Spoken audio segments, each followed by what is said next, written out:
একজন লোক গোপনে নৌবাহিনীর ঘাঁটি থেকে একটি সাবমেরিন চুরি করে। তার লক্ষ্য একটাই, আটলান্টিক মহাসাগরের গভীরে ডুবে থাকা বিধ্বস্ত টাইটানিকের ভিতর থেকে একটি কিংবদন্তির হীরার নেকলেস উদ্ধার করা। রাতের অন্ধকারে সে সাবমেরিন নিয়ে দূরে চলে যায়।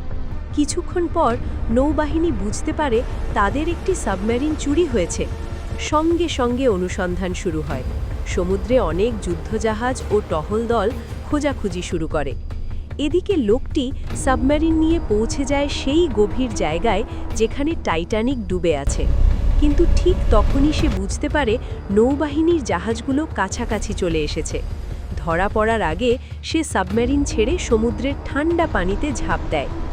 বরফ ঠান্ডা পানিতে কষ্ট করে ডুব দিতে দিতে সে পৌঁছে যায় সমুদ্রের তলায় পড়ে থাকা বিশাল ধ্বংসাবশেষ টাইটানিকের কাছে।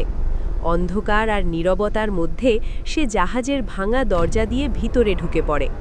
ভেতরে অনেকক্ষণ খোঁজাখুঁজি করার পর সে একটি পুরনো লোহার বাক্স খুঁজে পায়।